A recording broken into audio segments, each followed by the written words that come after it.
The ammonia fumes burned my nostrils as I scrubbed the marble floor of the Castellano mansion's grand foyer. My knees ached from kneeling on the cold stone for the past hour, the cheap pads I'd bought from the dollar store doing little to cushion the unforgiving surface. I pushed a strand of dark hair that had escaped my ponytail back behind my ear with my forearm, careful not to touch my face with my chemical-soaked gloves. This was my reality now. Rachel Morgan, 26 years old, reduced to scrubbing floors in a mansion that could fit my entire apartment building inside its walls. The irony wasn't lost on me. 3 years ago, I'd been working toward my nursing degree, living a modest but hopeful life. Then everything changed the night I witnessed something I should never have seen. I squeezed more solution onto the floor, watching it foam between the tiles. The scent of lemon mixed with bleach created a nauseating combination that had become as familiar to me as my own reflection. Outside the floor-to-ceiling windows, the October sun cast long shadows across the manicured lawn, reminding me that my shift had already stretched past its scheduled end time. "Rachel!" Mrs. Chen's sharp voice echoed through the foyer, her heels clicking against the marble I'd just cleaned. "You missed a spot near the base of the staircase. Mr. Castellano notices everything."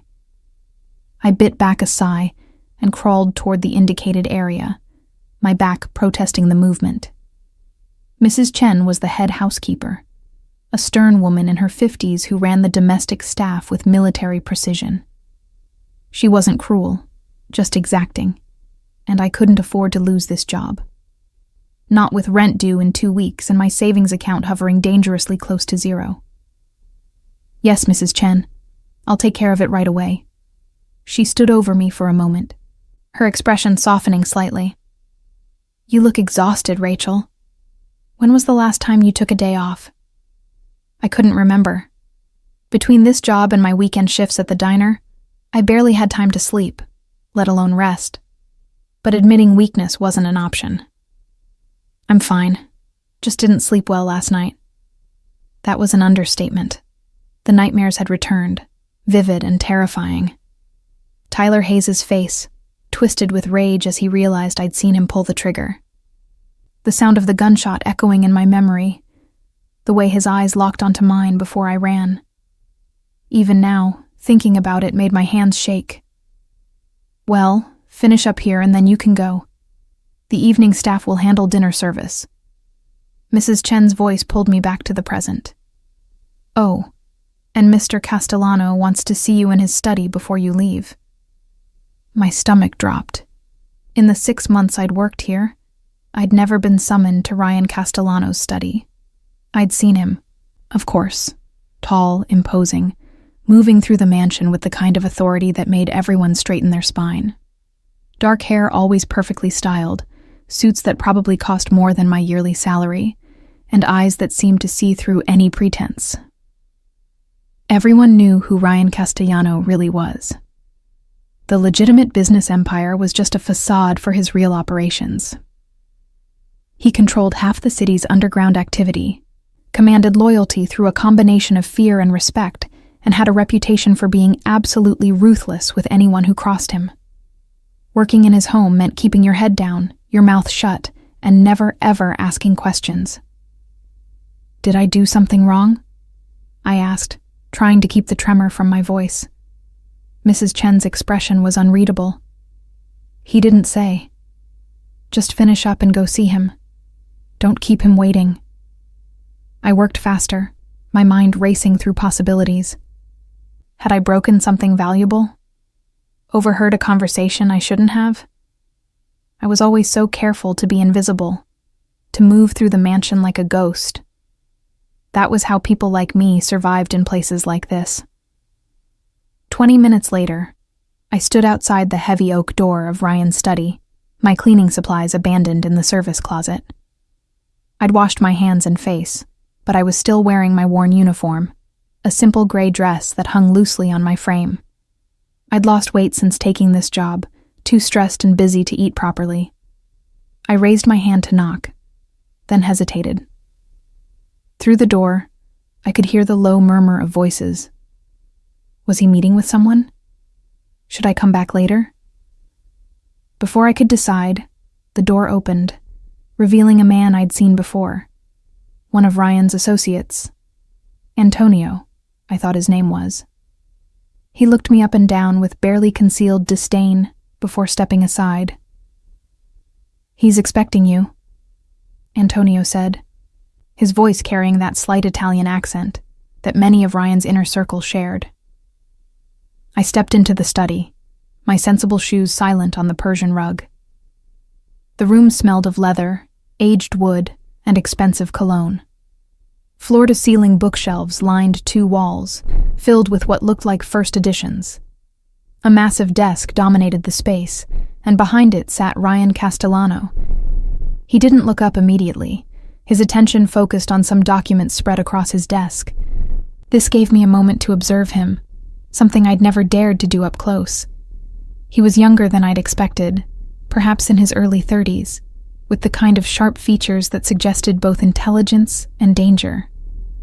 A faint scar ran along his jawline, barely visible but somehow adding to rather than detracting from his appearance. "Close the door," he said without looking up, his voice a low rumble that seemed to vibrate through my chest. I did as instructed, my heart hammering against my ribs. The click of the latch felt unnaturally loud in the quiet room. "Sit," he commanded, gesturing to one of the leather chairs facing his desk. I perched on the edge of the seat, my back straight, hands folded in my lap to hide their trembling. Ryan finally looked up, his dark eyes meeting mine with an intensity that made me want to look away. But I held his gaze, some stubborn part of me refusing to cower. "Rachel Morgan," he said, as if testing the weight of my name. "You've been working here for 6 months." "Yes, sir." "Mrs. Chen says you're reliable, quiet, thorough." He leaned back in his chair, still watching me with that unsettling focus. "She also says you seem educated beyond what one would expect for someone in your position." My throat tightened. I'd tried so hard to blend in, to be unremarkable. I attended college briefly. Circumstances changed. Nursing, wasn't it? The fact that he knew this sent a chill down my spine. Of course he'd had me investigated before hiring me. Men like Ryan Castellano didn't let strangers into their homes without thorough background checks. "Yes, sir. I had to leave the program." He nodded slowly, as if this confirmed something he already knew.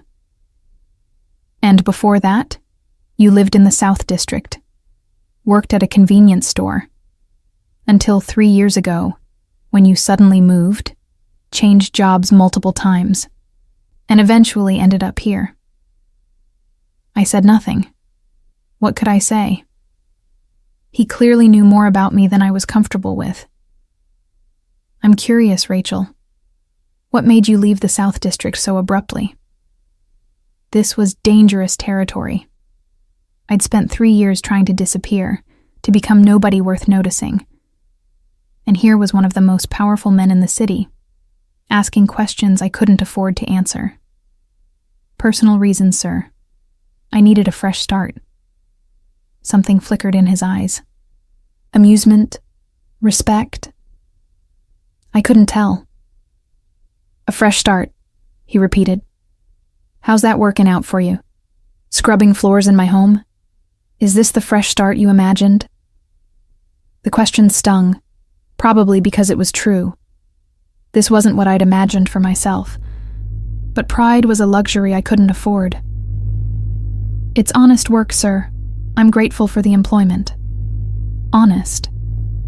He seemed to find that word particularly interesting. "Yes, I suppose it is." He stood suddenly, moving to the window that overlooked his extensive grounds. "I have a proposition for you, Rachel." My stomach clenched. Nothing good ever started with those words.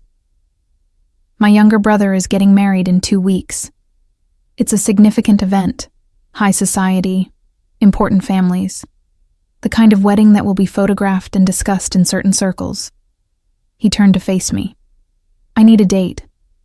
I stared at him, certain I'd misheard. "I'm sorry, sir?" "A date," Someone to accompany me to the wedding. Someone who won't have expectations afterward. Someone who understands this is purely a business arrangement. I don't understand. Surely you have... I stopped myself before saying anything that might offend him. Surely I have what? Options? A slight smile curved his lips, though it didn't reach his eyes. I have many options, Rachel. None of them suitable for this particular occasion. My brother's wedding is complicated. There are people who will be there, people who have expectations about my personal life.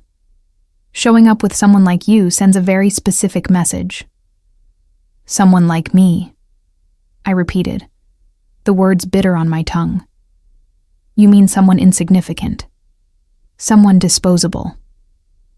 I mean someone who exists outside the circles I usually move in.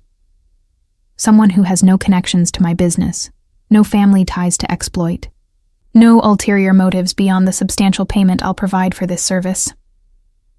Payment? $20,000 for one evening of your time. All you have to do is accompany me to the wedding, make polite conversation when necessary, and leave when I leave. You'll be provided with appropriate attire, coached on basic etiquette, and compensated handsomely for your trouble. $20,000. The number was staggering. That was more than I made in a year of scrubbing floors and serving tables.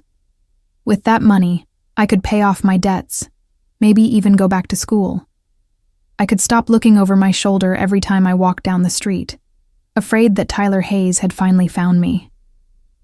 But nothing was ever that simple. There had to be a catch.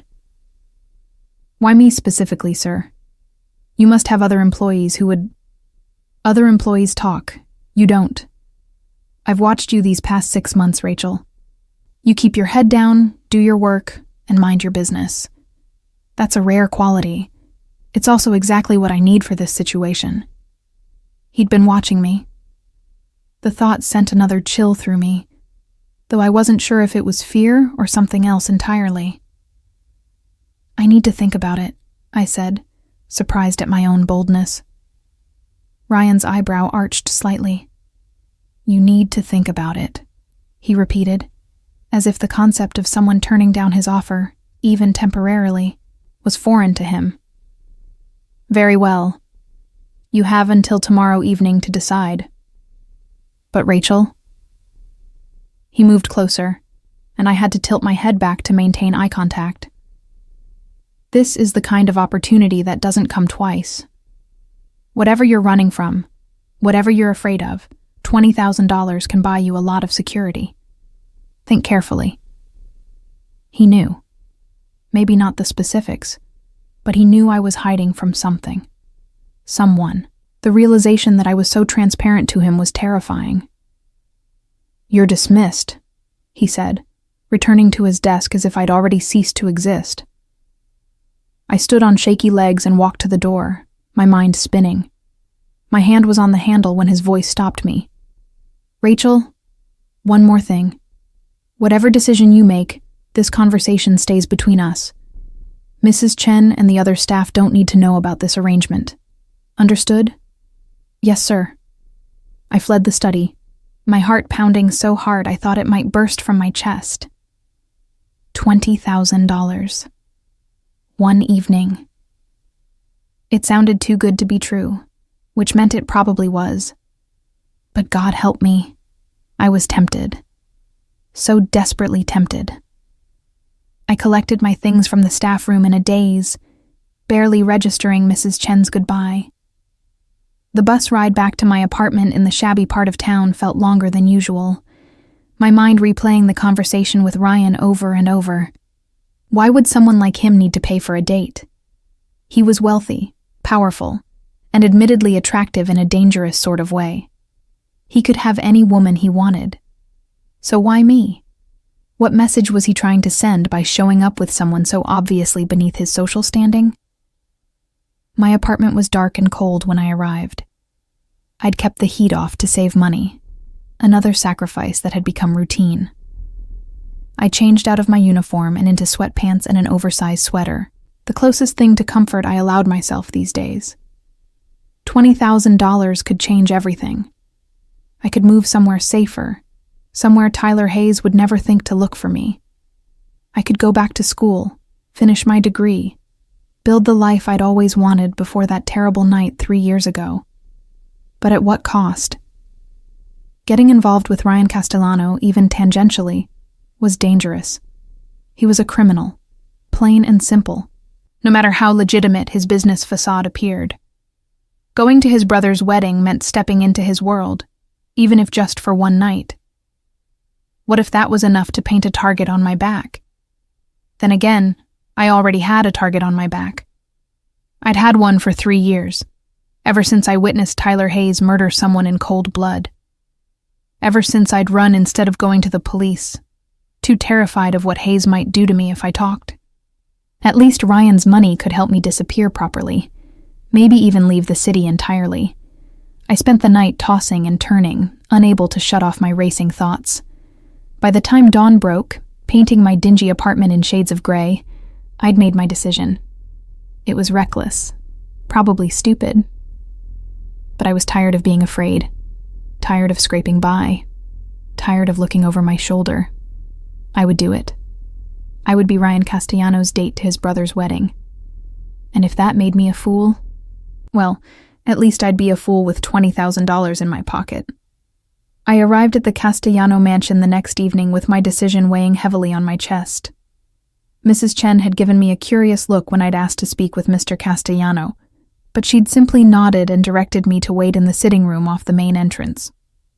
It was a space I'd cleaned countless times but never actually sat in, and perching on the edge of the velvet sofa felt like transgressing some invisible boundary. The room smelled of furniture polish and fresh flowers. A massive arrangement of white roses sitting on the side table that probably cost more than my weekly grocery budget. I ran my hands over my jeans nervously, suddenly aware of how out of place I looked in this elegant space. My second-hand jacket was fraying at the cuffs, my shoes scuffed despite my best efforts to keep them presentable. "Rachel." Ryan's voice came from the doorway, and I jumped slightly, startled. He moved so quietly for such a large man. Tonight he wore dark slacks and a charcoal sweater that somehow looked as expensive as his usual suits. "I take it you've made your decision." I stood, my hands clasped in front of me to keep them from shaking. "Yes, sir, I'll do it. I'll be your date to the wedding." Something flickered across his face. Satisfaction, perhaps, though it was gone too quickly for me to be sure. "Good. That's very good." He gestured for me to sit back down, taking the chair across from me. "We need to discuss the details. The wedding is 2 weeks from Saturday. Between now and then, you'll need to be fitted for appropriate attire, given some basic instruction on the social dynamics you'll encounter, and briefed on what's expected of you." Briefed? The word made it sound like a military operation. My family is complicated. There are certain people who will be at this wedding, certain expectations about who I might bring. You'll need to know the basics, names, relationships, topics to avoid. Nothing too complex, but enough to prevent any awkward situations. The way he said awkward situations made it clear he meant something far more serious than a social faux pas. "I understand," I said, though I wasn't sure I did. Not really. Ryan leaned forward, his dark eyes intent on mine. "Do you, Rachel, because once we do this, once you walk into that wedding on my arm, people will take notice. They'll want to know who you are, where you came from, what you mean to me. Are you prepared for that kind of scrutiny?" I thought of Tyler Hayes, of the 3 years I'd spent trying to be invisible. The idea of being scrutinized, of being noticed, terrified me. But I'd already made my choice. "I can handle it," I said, with more confidence than I felt. He studied me for a long moment, as if trying to read something in my expression. Finally, he nodded. "We'll see. Tomorrow evening, a car will pick you up from your apartment at 7. You'll be taken to a boutique where you'll be fitted for a dress, and whatever else is necessary. The owner is discreet and accustomed to my requests. She'll know what's appropriate. Tomorrow? That's very fast. We have limited time and there's much to prepare. After the fitting, you'll come back here for dinner. We'll discuss the wedding, the family dynamics, and what I expect from you that evening. He stood, signaling the conversation was coming to an end. One more thing. Until the wedding, you'll continue your regular duties here. No one on staff is to know about our arrangement. As far as they're concerned, you're simply continuing your work as usual. Of course. I rose as well, feeling dismissed but also strangely relieved. The longer I stayed in his presence, the more aware I became of the power differential between us, the danger inherent in what I'd agreed to. As I turned to leave, his voice stopped me again. Rachel, don't disappoint me. I don't react well to disappointment. The quiet threat in his words followed me all the way home. The next day passed in a blur of nervous anticipation. My regular shift at the mansion felt surreal, mopping floors and dusting surfaces while knowing that in just a few hours, I'd be stepping into a completely different role. Mrs. Chen commented that I seemed distracted, and I blamed it on not feeling well, which wasn't entirely a lie. My stomach had been in knots since yesterday. At 6:30, I was back in my apartment, staring at my closet and wondering what one wore to be driven to a private boutique by a Mafia boss's car service. I settled on the best jeans I owned and a simple black sweater, nothing that would embarrass me too badly. The car arrived exactly at 7, a sleek black sedan that looked wildly out of place on my rundown street. The driver was a middle-aged man with salt and pepper hair, and the kind of alert awareness that suggested military or security training. He opened the door for me without a word, and I slid into the leather interior, feeling like an imposter. The boutique was in the upscale district, the kind of neighborhood I usually only pass through on my way to other places. The driver pulled up to a storefront with darkened windows and an unmarked door. Before I could reach for the handle, it opened from the inside, revealing an elegant woman in her 50s, with silver hair styled in a perfect chignon. "You must be Rachel," she said warmly, though her eyes assessed me with the practiced gaze of someone accustomed to transforming people. "I'm Margot. Please, come in." The interior of the boutique was like stepping into another world. Soft lighting, plush carpeting, and racks of the most beautiful dresses I'd ever seen. The space smelled of expensive perfume and possibility. "Mr. Castellano has given me specific instructions," Margot said, guiding me toward a private fitting area. "He wants something elegant, but not ostentatious. Something that will complement rather than compete." She pulled out several dresses in various shades of blue and gray. "These colors will work beautifully with your complexion. Let's start with this one." The next hour was a whirlwind of trying on dresses, each more beautiful than the last. Margot was professional but kind, never once making me feel inadequate despite the obvious differences in our worlds. Finally, we settled on a dress in deep midnight blue, simple in design but exquisitely tailored. The fabric felt like water against my skin, and when I looked in the mirror, I barely recognized myself. "Perfect," Margot declared. "Now for shoes, and perhaps a simple necklace. Mr. Castellano mentioned you should have everything you need." By the time we finished, I felt like Cinderella preparing for the ball. Except my prince was a dangerous criminal, and this wasn't a fairy tale. The driver loaded several garment bags and boxes into the car, and then we were heading back across the city, but not toward my apartment. "Where are we going?" I asked, though I suspected I knew the answer. "Mr. Castellano's residence, miss. He's expecting you for dinner." Of course he was. I looked down at my jeans and sweater, suddenly feeling woefully underdressed for dinner at the mansion. But it was too late to do anything about it now. Ryan was waiting in a smaller, more intimate dining room than the grand one I'd seen while cleaning. A table was set for two, candles flickering in silver holders, and the smell of something delicious wafted from covered dishes. "Rachel," he greeted me, standing as I entered. Tonight he wore a crisp white shirt with the sleeves rolled up, revealing strong forearms. It was the most casual I'd seen him, and somehow that made him seem more dangerous, not less. "I trust the fitting went well." "Yes, sir. Margot was very helpful. The dress is beautiful." "Good. Sit, please. We have much to discuss, and I prefer not to conduct important conversations on an empty stomach." A staff member I didn't recognize served us, some kind of chicken dish with vegetables and a sauce I couldn't identify, but tasted incredible. I ate carefully, hyper-aware of my table manners, while Ryan seemed completely at ease. "Tell me about yourself, Rachel," he said after a few minutes of silence. "Beyond the basic facts I already know. What made you want to become a nurse?" The question surprised me. I'd expected him to launch into instructions about the wedding, not ask about my abandoned dreams. "My grandmother," I said quietly. "She raised me after my parents died when I was 8. Car accident. When she got sick, I took care of her. A nurse would visit sometimes, and I was amazed at how much she could do, how much comfort she could provide. I wanted to be like that for other people." "And your grandmother? She's gone now?" I nodded, pushing food around my plate to avoid meeting his eyes. 5 years ago. Cancer.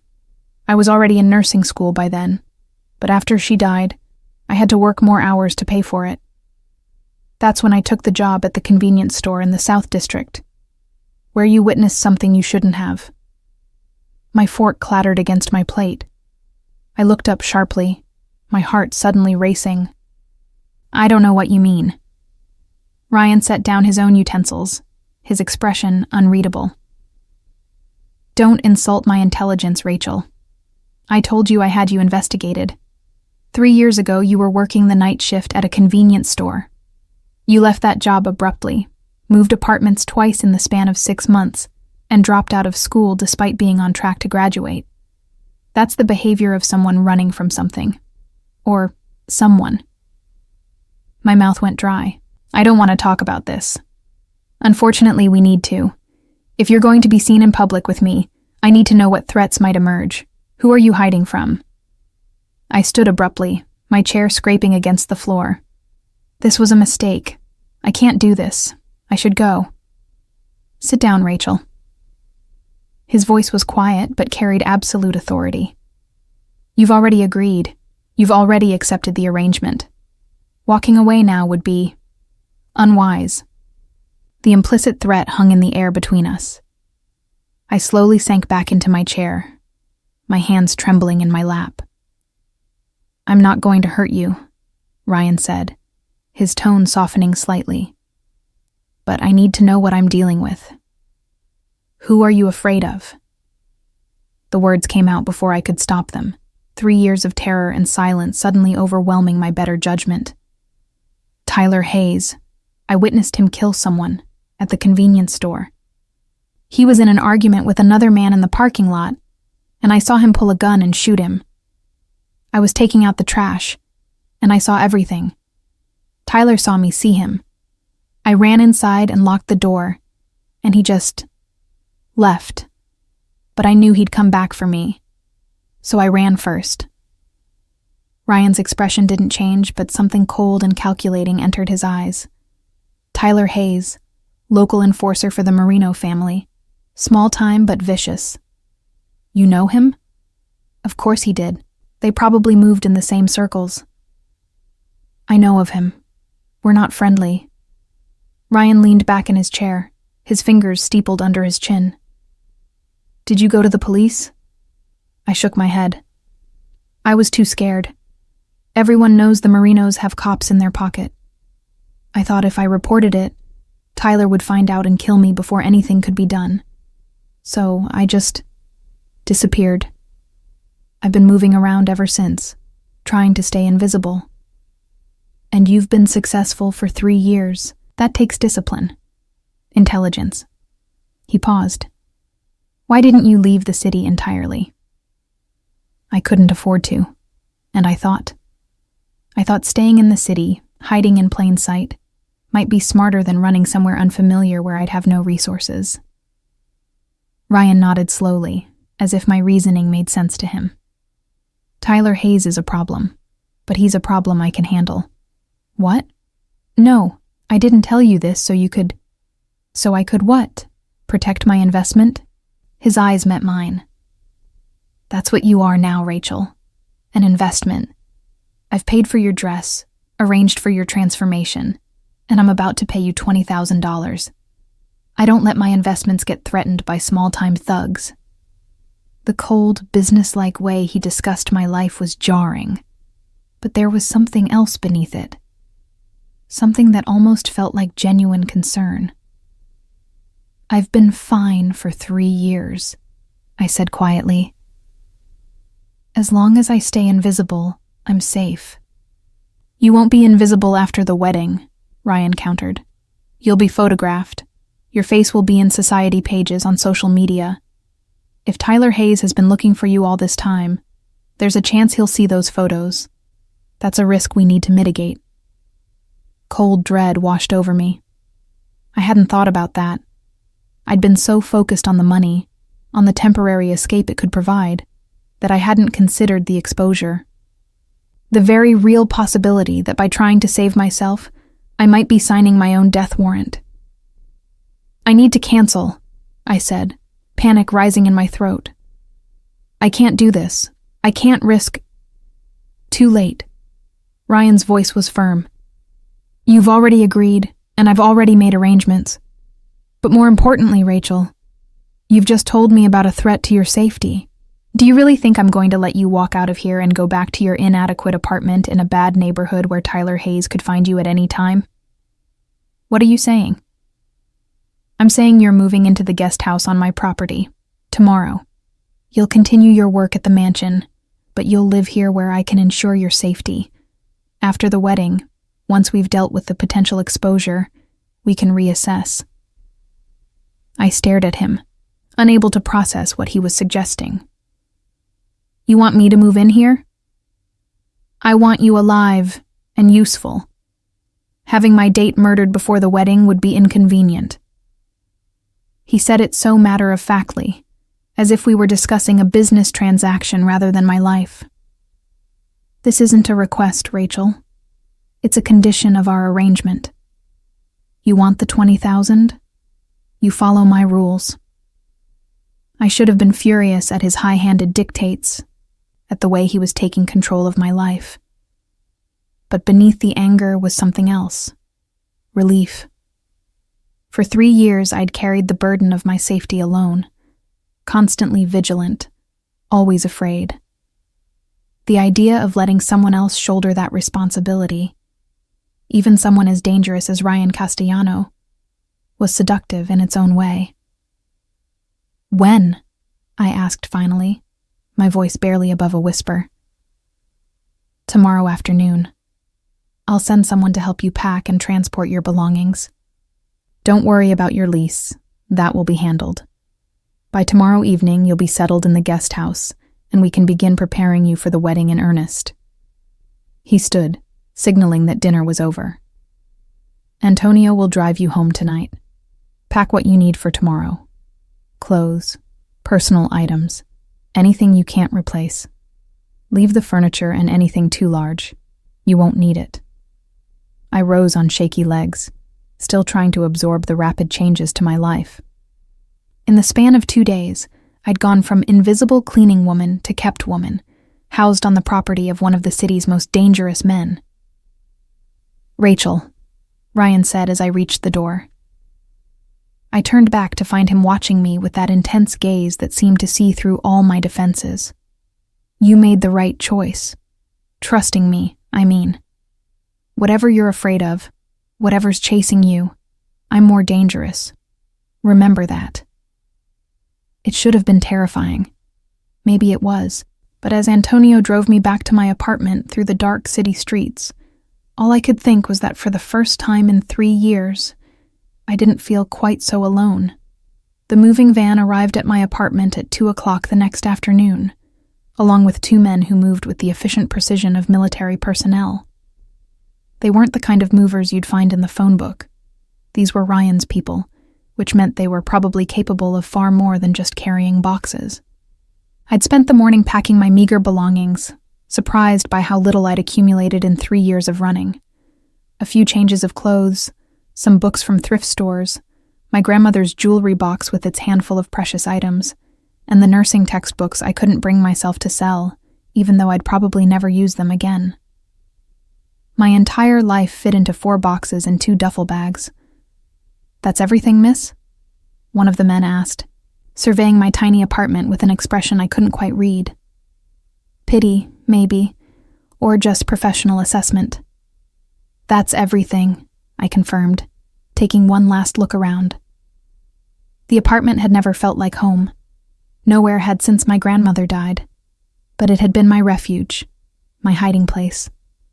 Leaving it felt like severing the last connection to the person I'd been before that terrible night 3 years ago.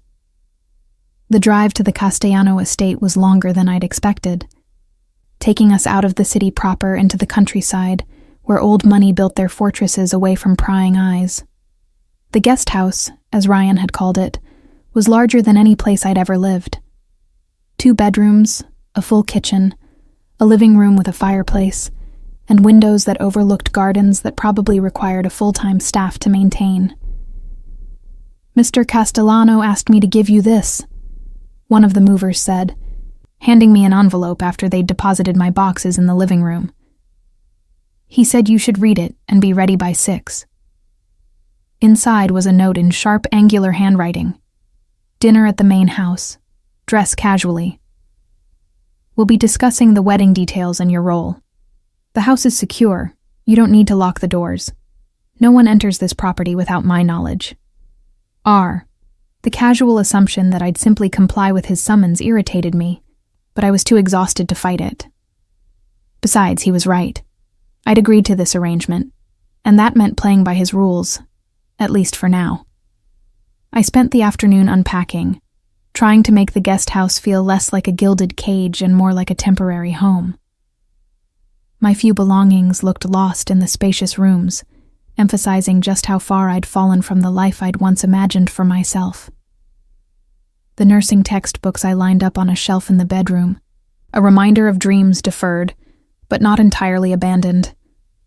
At 5:30, I showered in the bathroom that was larger than my previous bedroom, trying not to think too hard about the expensive toiletries already stocked there, chosen by someone who'd anticipated my needs before I'd even agreed to move in.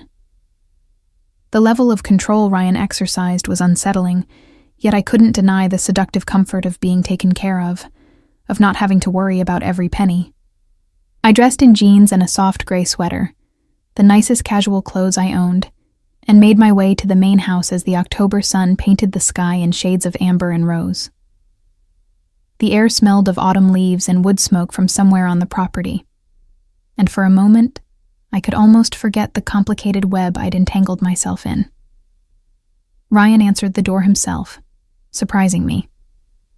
He wore dark jeans and a black Henley that emphasized his broad shoulders, and his hair was slightly damp as if he'd also recently showered. There was something disconcertingly intimate about seeing him this way, less polished than usual, almost approachable. "Right on time," he observed, stepping aside to let me enter. "I appreciate punctuality." "I got your note," I said, unable to keep a slight edge from my voice. It wasn't exactly a request. A hint of amusement flickered across his face. "No, it wasn't. I find requests often lead to unnecessary negotiations.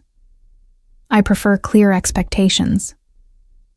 He led me not to the formal dining room where we'd eaten before, but to a more casual space off the kitchen.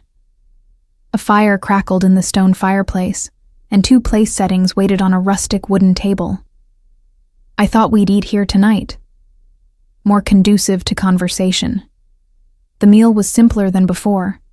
Pasta with a rich meat sauce, fresh bread, a crisp salad.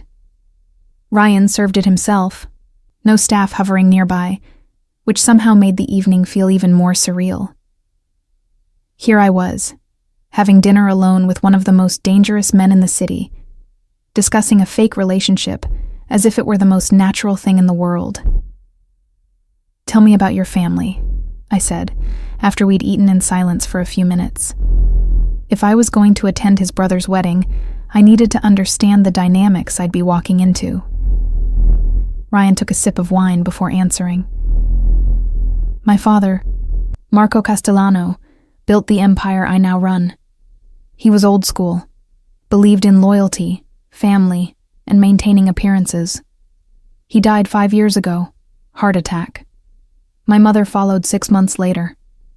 Broken heart, the doctors said, though I suspect she simply couldn't imagine life without him." There was genuine grief in his voice, carefully controlled but present. It humanized him in a way that made me uncomfortable. It was easier to see him as a dangerous criminal than as a man who'd loved and lost his parents. "I have one brother, Luca, and one sister, Sophia. Luca is younger by 3 years, the golden boy who was supposed to stay clean, go legitimate. He's marrying Isabel Chen, daughter of a prominent businessman with ties to various interests. It's a strategic alliance as much as a love match, though I believe Luca genuinely cares for her." "And your sister?" A shadow crossed his face. "Sophia is the youngest. She's at university, studying art history. She's been kept as separate from the family business as possible. That was my father's wish, and I've honored it." "She doesn't know what you really do?" "She knows enough. She's not naive. But she's not involved, and she never will be if I can help it." The protective edge in his voice was unmistakable. Whatever else Ryan Castellano might be, he clearly took his role as older brother seriously. "So why do you need a date?" I asked, setting down my fork. "Surely there are women in your social circle who would jump at the chance to attend this wedding with you." Ryan's expression became guarded. "There are women who would attend, yes. But they would have expectations, assumptions about what my interest in them might mean. Bringing you sends a different message, that I'm not available, not interested, but still fulfilling social obligations. It keeps certain people from reading too much into my attendance." "Certain people," I repeated. "You mean women who want to be the next Mrs. Castellano?" "Among others."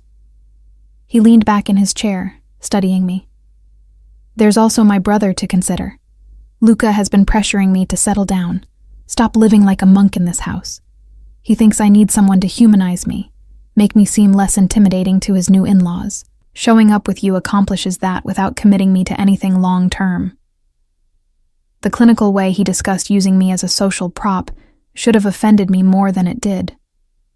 But I understood transactional relationships. I'd agreed to one after all. $20,000 for one night of pretending to be someone I wasn't. "What story do we tell people?" I asked. "How did we meet? How long have we been seeing each other?"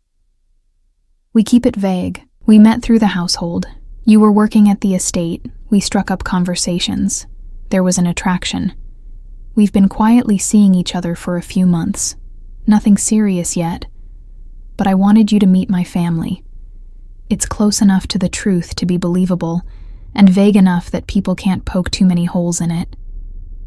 I nodded slowly, trying to imagine myself selling that story to a room full of wealthy, connected people who would see right through me. "What about the way I talk, the way I act? I'm not exactly fluent in high society etiquette." "That's why we're starting your education tonight." Ryan stood, gesturing for me to follow him to the living room. He'd set up a laptop on the coffee table, and as he opened it, I saw photos of various people. "These are the key players you'll encounter at the wedding. You need to know who they are, how they're connected to my family, and what topics to avoid." For the next 2 hours, Ryan walked me through a complex web of relationships, alliances, and rivalries. The Chen family, who Luca was marrying into, had their own empire built on imports and exports, legitimate on the surface, with darker operations underneath. Isabel's father, James Chen, was traditional and protective of his daughter, skeptical of the Castellano family's reputation, despite the strategic advantages of the union. James will likely assess you as a potential threat or asset, Ryan explained, pulling up another photo. He'll want to know if you're serious enough to indicate I'm settling down, or casual enough to suggest I'm still playing the field. Either answer is acceptable to him for different reasons. Just be polite, defer to me if he asks probing questions, and don't engage if he tries to discuss business. There were others, cousins, associates, family friends, each with their own agendas and positions in the complicated hierarchy of this world. My head spun, trying to keep track of names and faces, the careful diplomacy required to navigate even casual conversation. "This is insane," I said finally, rubbing my temples. "How am I supposed to remember all of this?" "You'll have notes. I'll provide you with a small dossier to review before the wedding, and I'll be with you the entire time. If anyone asks something you're uncomfortable with, look to me. I'll redirect the conversation." He closed the laptop, his dark eyes meeting mine. "You're not in this alone, Rachel. I know I'm asking a lot, but I wouldn't have chosen you if I didn't think you could handle it." The unexpected vote of confidence warmed something inside me that had been cold for a long time. When was the last time someone had believed in my capabilities, had seen me as more than just a struggling survivor? "There's one more thing we need to discuss," Ryan said, his tone shifting slightly. "The physical aspects of our arrangement." My stomach tightened. "Physical aspects?" "We'll need to appear comfortable with each other. That means basic touches, my hand on your back, your arm through mine, perhaps standing close enough that people believe we're intimate even if we're not. Are you comfortable with that level of contact?" I thought about it, about letting this dangerous, controlled man into my personal space in ways I hadn't allowed anyone in years. It should have terrified me. Instead, there was an unexpected flutter of something that wasn't quite fear. "I can handle it," I said, echoing his earlier confidence in me. "Good. We'll practice over the next 2 weeks. Small touches, casual intimacy. By the time of the wedding, it should feel natural." He paused, something unreadable passing across his face. "I want to be clear, Rachel. This arrangement is strictly business. The touches I'm describing are for appearances only. I'm not expecting anything more from you." The emphasis on not expecting felt important, as if he were establishing boundaries for both of us. I should have felt relieved. I did feel relieved. But there was also a tiny, treacherous part of me that wondered what it would be like if this were real, if Ryan's interest in me extended beyond a convenient arrangement. I pushed that thought away immediately. That way lay danger of a different kind. "I understand," I said firmly. "Strictly business." He nodded, though his eyes lingered on me a moment longer than necessary. "It's getting late. I'll walk you back to the guest house." The night air was crisp and clear, stars visible in a way they never were in the city. We walked in silence through the gardens, the only sounds our footsteps on the stone path and the distant call of an owl. When we reached the guest house door, Ryan turned to face me. "You did well tonight," he said quietly. "Learning all those names and relationships. You're quick, adaptable. That will serve you well at the wedding." "Thank you." I wasn't sure what else to say. Standing this close to him in the darkness, I was acutely aware of his presence, the subtle scent of his cologne, the way he towered over me, the controlled power he radiated even in stillness. "Get some rest," he said, stepping back slightly. "Tomorrow we'll continue your preparation. Margot is coming to do a final fitting on your dress, and in the evening, we'll practice some of those casual touches I mentioned. The more natural it feels, the more convincing we'll be." He turned to leave, then paused. "Rachel, lock your door tonight. I know I said the property is secure, but old habits matter. Lock your door." It was a small concession to my autonomy, an acknowledgement that despite everything, I still had some control over my own space. As I watched him disappear into the darkness toward the main house, I realized that Ryan Castellano was far more complicated than I'd given him credit for. Dangerous, yes. Controlling, absolutely. But also protective in his way, capable of surprising kindness. That realization should have comforted me. Instead, it made everything more complicated. It was easier to be afraid of a monster than to start seeing the man underneath. I went inside and locked the door, as he'd suggested. But as I lay in bed that night, in a guest house on a dangerous man's property, surrounded by luxury I'd never dreamed of, I couldn't shake the feeling that I'd crossed a threshold I could never uncross. Whatever happened at that wedding, whatever exposure came from it, my life would never be the same.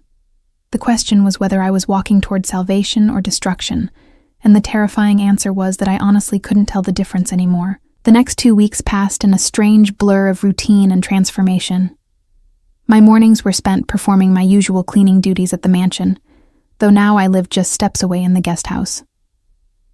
The other staff members had noticed my sudden change in residence, and I'd caught whispers and speculative glances, but no one dared ask questions directly. Mrs. Chen's expression had grown cooler, more distant, as if she'd mentally recategorized me from employee to something else entirely. My afternoons and evenings belonged to Ryan. We met daily, sometimes for meals, sometimes just to talk, and always to practice the role I'd be playing at the wedding. He was patient but exacting, correcting my posture when I slumped, teaching me how to hold a wine glass properly, drilling me on names and faces until I could recite the entire guest list from memory. "You're a quick study," he'd said one evening, a note of approval in his voice that made me feel ridiculously pleased. "Most people need months to learn what you've absorbed in days." "I'm motivated," I'd replied, thinking of the $20,000 waiting at the end of this performance. But there was more to it than that, I was beginning to realize. Part of me wanted to prove I belonged in this world, even temporarily. That I was more than just a desperate woman scrubbing floors. The physical proximity exercises had started awkwardly.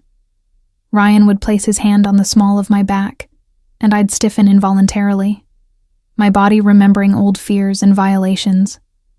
But he was patient, never pushing, always telegraphing his movements so I knew they were coming. "Breathe," he'd murmur when he felt me tense. "I'm not going to hurt you, Rachel. Just breathe." Gradually, my body learned to accept his touch, the weight of his hand guiding me through a doorway, his arm around my waist as we stood side by side, the brush of his fingers against mine when he handed me a glass. Small intimacies that began to feel almost natural, which was precisely the point. What I hadn't anticipated was how these practiced touches would affect me.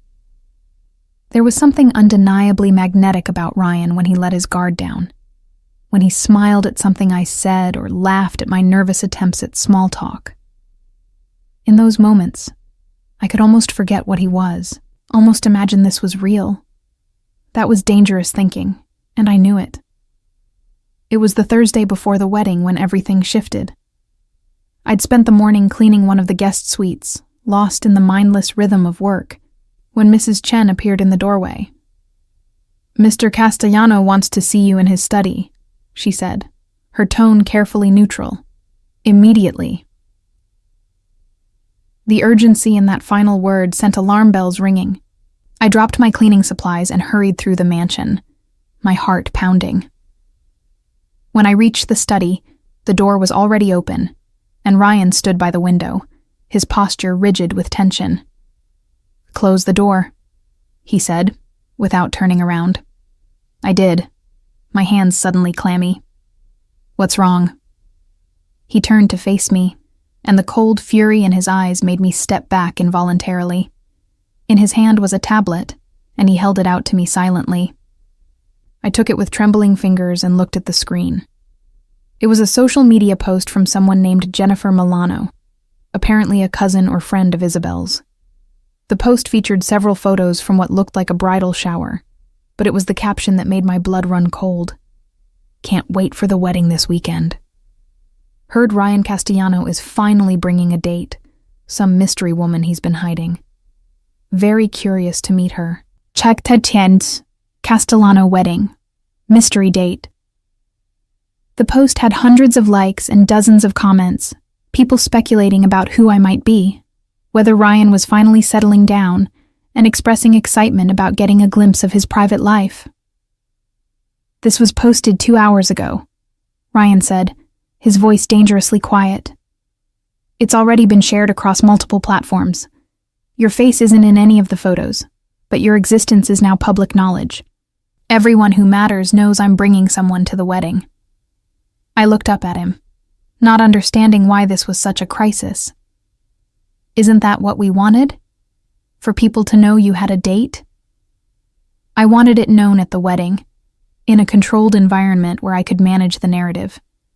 Not splashed across social media days in advance, giving people time to dig, to speculate, to investigate. He took the tablet back, his jaw tight. This changes things. Changes them how? Tyler Hayes. The name sent ice through my veins. If he's been looking for you, if he's monitoring for any signs of your reappearance, this post could lead him right to you. People are already trying to figure out who you are, posting speculation. It's only a matter of time before someone connects the dots, sees you at the estate, recognizes you from the South District, mentions it online. The reality of what he was saying crashed over me. I'd been so focused on the wedding itself, on playing my role convincingly, that I hadn't fully considered the digital footprint this would create. In trying to buy my safety with Ryan's money, I might have inadvertently painted a target on my back. What do we do? I asked, my voice barely above a whisper. Ryan moved to his desk, pressing a button on his phone. Antonio, come to the study. He looked back at me. We move up the timeline. You don't leave this property until the wedding. No exceptions. And I'm putting additional security on you. Someone will be within earshot at all times, including at the guest house. You're putting a guard on me? The idea of being watched constantly made my skin crawl, even if I understood the necessity. I'm protecting my investment, he said, though something in his eyes suggested it was more than that. And we're accelerating the background work I've been doing on Tyler Hayes. I've had people looking into his current operations, his movements. It's time to neutralize that threat permanently. The casual way he discussed neutralizing a human being should have horrified me. Instead, I felt a complicated mixture of relief and guilt. Relief that someone was finally doing something about the shadow that had haunted me for 3 years. Guilt that my cowardice, my refusal to go to the police back then, had allowed Tyler to walk free all this time. Antonio appeared in the doorway, his expression alert. Ryan gave him a series of rapid instructions in Italian, too fast for me to follow, even if I'd understood the language. Antonio nodded, his eyes flicking to me briefly with something that might have been sympathy before he left. What did you tell him? I asked. That you're not to be left unguarded. That anyone approaching you needs to be vetted through me personally. That the guest house is to be monitored externally, not internally. He moved closer, his intensity almost overwhelming. I meant what I said before, Rachel. You're under my protection now. Nothing is going to happen to you. The certainty in his voice, the absolute conviction, was both comforting and terrifying. This was a man who was accustomed to controlling every variable, to eliminating threats with ruthless efficiency. And now I was one of those variables, something to be protected because I served a purpose in his carefully ordered world. Why does this matter so much to you? I asked suddenly, the question escaping before I could think better of it. You could find another date, someone without all this baggage. Why go to all this trouble for me? Ryan studied me for a long moment, something shifting in his expression. When he spoke, his voice was quieter, more vulnerable than I'd ever heard it. Because I understand what it's like to live in fear, to constantly look over your shoulder, wondering when the past will catch up with you. My father built this empire on blood and violence, and I've spent my entire adult life trying to legitimize it, to create something more than what he left me. But the shadow of what we were, what we did, never fully goes away. He moved to the window again, his back to me. When I saw your file, when I read about how you'd been running for 3 years, surviving on scraps, never giving up, I recognized something in you. Resilience, the will to keep going even when everything's stacked against you. That's rare, valuable. And yes, I'm using you for my own purposes. But that doesn't mean I'm going to let you be hurt in the process. The honesty of his admission stole my breath. This was the most Ryan had revealed about himself, about the motivations beneath his calculated exterior. And in that moment, I saw him clearly, not as the monster I'd wanted him to be, but as a man shaped by circumstances beyond his control, trying to carve out something better from a legacy of darkness. "Thank you," I said quietly, "for protecting me, for seeing me as more than just a means to an end." He turned back, and there was something in his eyes that made my heart skip. "You've never been just a means to an end, Rachel. If I'm honest with myself, you stopped being that the first time we had dinner together and you looked at me like I was a person instead of a title. The air between us felt charged suddenly, heavy with unspoken possibilities. I should have stepped back, reminded us both that this was strictly business. Instead, I found myself moving closer, drawn by something I didn't fully understand. "Ryan," I started, not even sure what I was going to say. His phone buzzed loudly, shattering the moment. He glanced at it, and his expression immediately hardened. "I need to take this. It's about Hayes." He looked at me, and I could see the effort it took him to shift back into business mode. "Go back to the guest house. Antonio will be there within the hour to brief you on the new security protocols. And Rachel?" He waited until I met his eyes. "We're going to handle this. All of it. You're safe here." I nodded and left, my mind spinning. The walk back to the guest house felt longer than usual. Every shadow suddenly suspicious. Every sound potentially threatening. For 3 years, I'd lived with fear as my constant companion. I'd thought that accepting Ryan's arrangement might provide escape from that fear.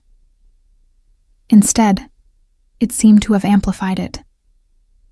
But there was something else mixed with the fear now. A strange sense of not being alone. For the first time since that terrible night at the convenience store, someone knew my secret and was actively working to protect me. Not because they had to, but because they'd chosen to. That realization was more dangerous than any physical threat, because it made me want to trust Ryan Castellano, to believe in him, to imagine that maybe this arrangement could become something more. And trusting dangerous men had never ended well for women like me. Antonio arrived at the guest house exactly 1 hour later, accompanied by a woman I hadn't seen before. She was in her early 30s, dressed in dark tactical clothing, with alert eyes that constantly scanned our surroundings. "This is Elena," Antonio said by way of introduction. "She'll be your primary security detail. She'll maintain a perimeter around the guest house at night and accompany you anywhere you need to go during the day." Elena nodded at me professionally. "I'm not here to intrude on your privacy, Ms. Morgan. You won't even know I'm there most of the time. But I need you to understand something. If I tell you to do something, you do it immediately, no questions. That's how we keep you safe." "I understand," I said, though the reality of having a bodyguard was still surreal. Antonio pulled out a tablet similar to the one Ryan had shown me earlier. "We've been monitoring Tyler Hayes' known locations and associates. He's still operating in the South District, primarily enforcement work for the Marino family. What concerns us is that he's been asking questions lately, about a woman who disappeared 3 years ago, someone who witnessed something she shouldn't have." My chest tightened. He's looking for me.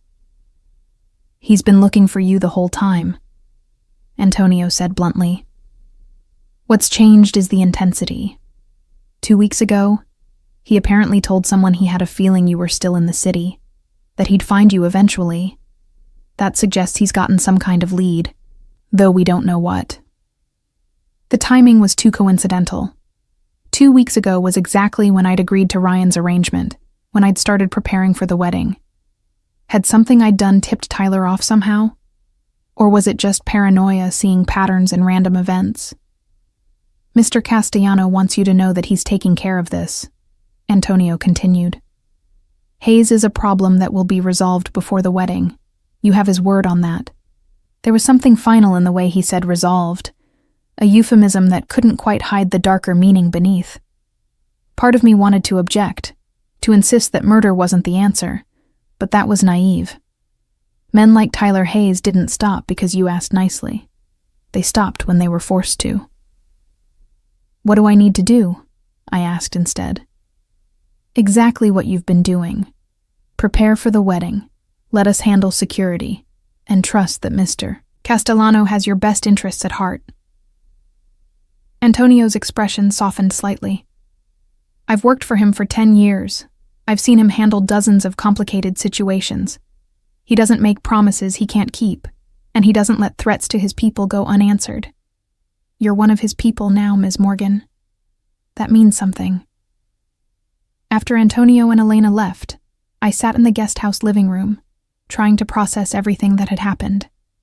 The wedding was in 2 days. Tyler Hayes was actively looking for me.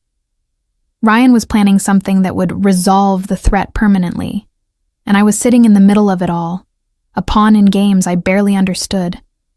My phone buzzed with a text. It was from Ryan. Dinner at 8, just us. We need to talk about Saturday. Short, direct, very him. I texted back my agreement and spent the next few hours trying to distract myself with unpacking the last of my boxes, though most of my belongings were already put away. Eventually, I gave up and simply sat by the window, watching the sun set over the estate grounds, painting everything in shades of gold and amber. At 7:50, I walked to the main house, Elena maintaining her promised discreet distance behind me. Ryan answered the door himself again, and I noticed the tension in his shoulders, the tightness around his eyes that suggested he'd had a difficult afternoon. Come in, he said, his voice gentler than usual. I thought we'd eat in the kitchen tonight, somewhere less formal. The kitchen was warm and inviting, with a pot of something aromatic simmering on the stove. Ryan ladled soup into bowls while I sat at the large island, feeling strangely domestic despite the surreal circumstances.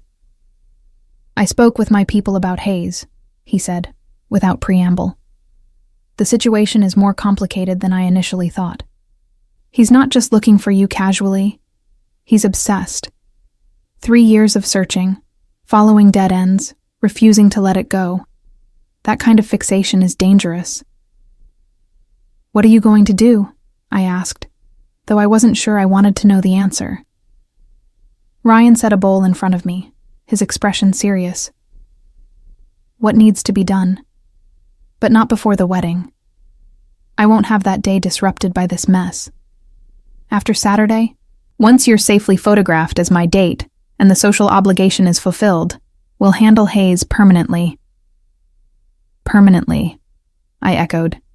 You mean kill him? I mean ensure he never threatens you again. Ryan sat across from me, his dark eyes holding mine. Does that bother you? Knowing I'm capable of that? It should have. By all rights, I should have been horrified, planning my escape from this man and his violent solutions. But I'd lived with fear for 3 years, always looking over my shoulder, never truly safe. The idea that someone was finally willing to end that threat, to protect me the way no one else ever had, was intoxicating. No, I admitted quietly. It doesn't bother me as much as it should. What does that say about me? It says you're a survivor, that you understand sometimes violence is the only language certain people understand. He reached across the island, his hand covering mine. The touch was gentle, almost tender. You're not a monster for wanting to be safe, Rachel. You're human.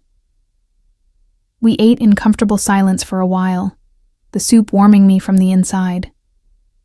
Eventually, Ryan brought up the wedding logistics, the timeline, where we'd sit, who I'd likely interact with. Luca wants to meet you beforehand, he said. Tomorrow evening, he and Isabel are coming for dinner. It's his way of vetting you, making sure you're not going to embarrass him at his wedding. And if I do embarrass him? I asked, half joking. You won't. Ryan's confidence in me was absolute. You've worked harder to prepare for this than most people prepare for actual relationships. You'll be fine. The mention of actual relationships hung in the air between us. This wasn't real, I reminded myself. This was business, a transaction, temporary. No matter how comfortable I was starting to feel with Ryan, no matter how his touch made my pulse quicken, this would end after Saturday. Tell me about them, I said, changing the subject. Luca and Isabel, what are they really like? Ryan's expression softened in that way it always did when he talked about his family. Luca is everything I'm not. Charismatic, optimistic, convinced the world can be made better through legitimate means. My father wanted him clean, out of the family business, and he's honored that. He runs a venture capital firm now, genuinely legitimate, investing in tech startups and renewable energy. And he doesn't judge you for what you do? He judges me constantly, Ryan said with a slight smile. But he also understands I didn't have the choices he had. I was born first, groomed to take over, shaped by my father's expectations. Luca got to be something different. He knows that, and on some level, he feels guilty about it. That's why he wants you to settle down, to find some happiness outside the business. Exactly. He thinks if I had someone, some normal part of my life, I might finally step back from the darkness. Ryan's eyes met mine. He's probably right. The vulnerability in that admission made my chest tight. This was the real Ryan, beneath all the control and power, a man who wanted something more but didn't know how to reach for it. What about Isabel? I asked, needing to steer us back to safer ground.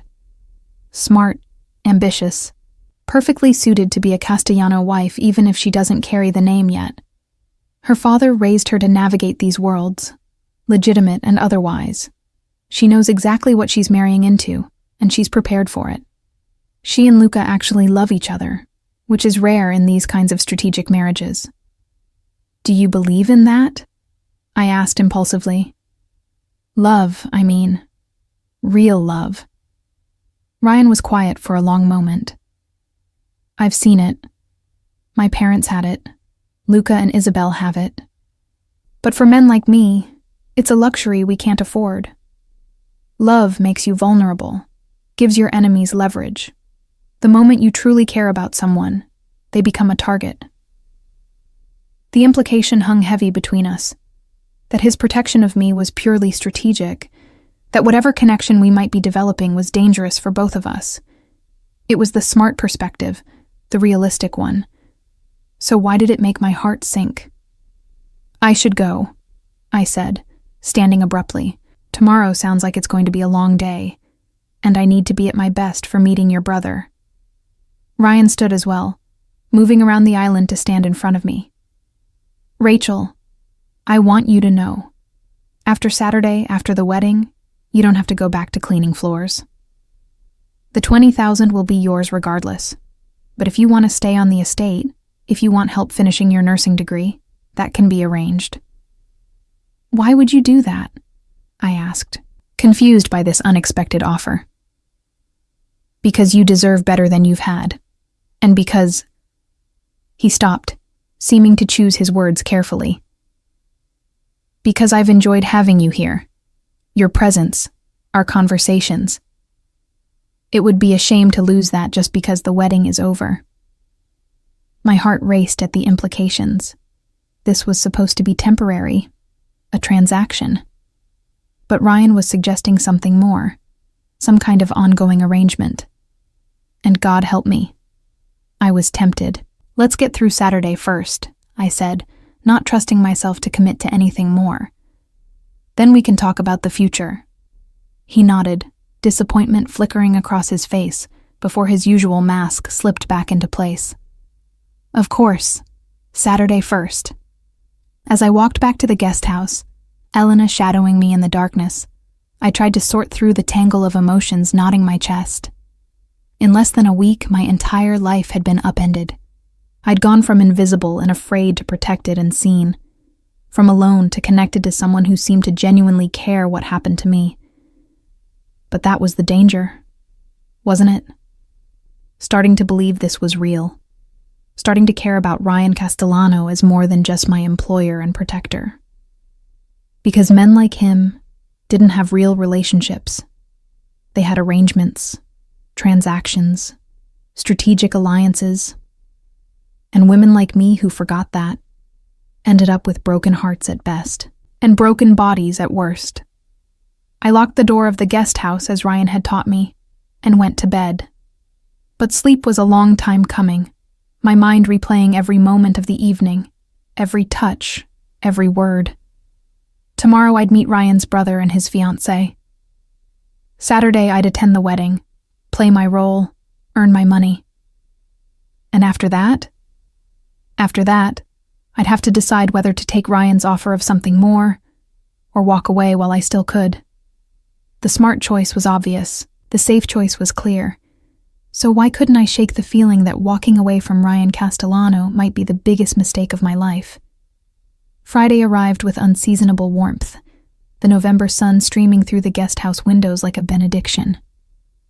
I woke early, my stomach tight with nerves about meeting Luca and Isabel that evening. This would be my first real test, convincing Ryan's family that our arrangement was genuine, that I was someone worth his attention. I spent the morning on my regular cleaning duties, though Mrs. Chen had notably reduced my workload over the past week. The other staff members kept their distance, their whispered conversations falling silent whenever I entered a room. I'd become an outsider among outsiders, no longer one of them, but not truly belonging to Ryan's world either. Caught between spaces, which was somehow fitting given how I'd spent the last 3 years. Elena was a constant shadow. Though true to her word, she maintained enough distance that I could almost forget she was there. Almost.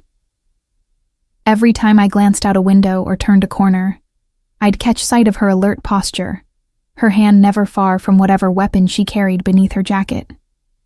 Around noon, Ryan texted, "Take the afternoon off. Margot is coming at 2 for a final fitting on your dress. After that, rest. I need you sharp tonight." I found myself smiling at his bossy tone. A week ago, his commands would have grated against my pride. Now, they felt almost protective, as if he were taking care of me in the only way he knew how. Margot arrived precisely at 2, her silver hair perfect as always, carrying the midnight blue dress I'd tried on weeks ago. "Final adjustments," she announced, gesturing for me to change. "Mr. Castellano wants everything perfect for tomorrow." The dress fit like a dream, the fabric flowing over my body in ways that made me look elegant rather than cheap. Margot circled me critically, pinning here, marking there, her experienced eye catching imperfections I'd never have noticed. "You've lost weight," she observed, not unkindly. "Not eating enough? That's common when people are nervous." "Something like that," I admitted. She smiled, something almost maternal in her expression. "Mr. Castellano is a good man, despite his reputation. I've dressed his family for 20 years. I've seen him with many women, and I've never seen him look at any of them the way he looks at you." My heart skipped. How does he look at me? Like you matter. Like you're not just another pretty face or strategic alliance. Like you're real to him. She finished her adjustments and helped me out of the dress. Whatever is between you two, real or pretend, be careful with him, dear. Men like Ryan Castellano don't open their hearts easily. If he's opened his to you, even a crack, that's not something to take lightly. After Margot left, I sat in the guest house, her words echoing in my mind. Was Ryan opening his heart to me? Or was I reading emotions into practical arrangements because I was lonely and desperate for connection? At 6, I dressed carefully for dinner. A simple black dress that Elena had procured for me, paired with the pearl earrings from my grandmother's jewelry box. They were the only truly valuable thing I owned, and wearing them felt like carrying a piece of my old life into this strange new world. Ryan met me at the door of the main house, and something flickered in his eyes when he saw me. "You look beautiful," he said simply, offering his arm. "They're already here, in the living room." I took his arm, feeling the solid strength of him beneath the expensive fabric of his suit. He led me through the house to a spacious living room I'd cleaned dozens of times but never actually occupied. A fire crackled in the massive stone fireplace, and 2 people stood as we entered. Luca Castellano was younger than Ryan, lighter somehow, as if he carried less weight on his shoulders. He had the same dark hair and strong features, but his eyes held warmth where Ryan's held calculation. Beside him stood Isabel Chen, elegant and composed in a cream-colored dress, her dark hair swept up to reveal a long, graceful neck. "So this is the famous Rachel," Luca said, moving forward with an easy smile and extended hand. "My brother has told me very little about you, which means you must be special. He only keeps secrets about things that matter." I shook his hand, grateful for his warm demeanor. "It's nice to meet you. Congratulations on your wedding." "Thank you. And this is my fiancée, Isabel." Isabel's handshake was firm, her assessment of me direct but not unkind. "Rachel, I'm glad Ryan is finally bringing someone to meet the family. We were beginning to think he'd sworn off human connection entirely." "Bella," Ryan said with gentle warning, though there was affection in his tone. "What? It's true." She linked her arm through Luca's, a unified front. "Come, let's sit. I want to hear everything about how you two met." Over pre-dinner drinks, sparkling water for me, wine for the others, I told the carefully crafted story Ryan and I had prepared. How I'd been working at the estate, how we'd struck up conversations, how a mutual interest in books had led to longer talks, and eventually to something more. I kept it vague enough to be believable, detailed enough to seem real. Luca watched me with interest throughout, occasionally glancing at his brother as if gauging Ryan's reactions. Isabel asked more pointed questions about my background, my education, my family. I answered honestly where I could, deflecting gently where I couldn't. "Nursing," Isabel said, when I mentioned my abandoned degree. "That's admirable. Do you plan to return to it?" "I'd like to," I admitted, glancing at Ryan. "Circumstances have made that difficult, but maybe someday." "Ryan could help with that," Luca interjected, his tone pointed. "Heaven knows he has the resources, and it would be good for him to invest in something constructive for once." "Luca," Ryan's voice held a warning edge. "What?" "I'm just saying you spend all your time managing the family business." He emphasized the words meaningfully. "When you could be doing something positive. Helping Rachel finish her degree would be positive." The tension in the room shifted slightly, the easy atmosphere chilling around the edges. This was the judgment Ryan had mentioned, I realized. The loving disapproval of a younger brother who wished his older sibling had made different choices. "Actually," I said, surprising myself, "Ryan has already offered to help. After tomorrow, we're going to discuss options for me to return to school." 3 pairs of eyes turned to me. Isabel's curious, Luca's pleased, Ryan's surprised. I'd gone off script, revealed more than we'd agreed to share. But something about Luca's implicit criticism of Ryan had made me want to defend him, to show that he was more than just the dangerous criminal everyone assumed him to be. Really? Luca's face lit up. Ryan, that's excellent. See, Bella? I told you he was still human under all that control. Ryan's hand found mine, his fingers intertwining with my own.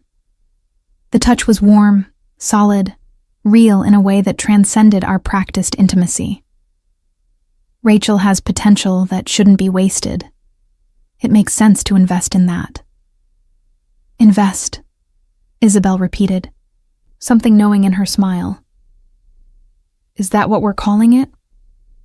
Before Ryan could respond, Mrs. Chen appeared to announce dinner was ready.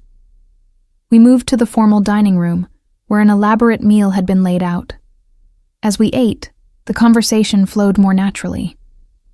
Luca and Isabel talked about their honeymoon plans, 2 weeks in Italy, visiting the Castellano family's ancestral homeland. Ryan was mostly quiet, but I caught him watching me throughout the meal, something unreadable in his expression. So, Rachel, Isabel said over dessert, are you nervous about tomorrow? It's going to be quite the production. We tried to keep it small, but our families had other ideas. A little nervous, I admitted. I'm not used to these kinds of events. Just stay close to Ryan.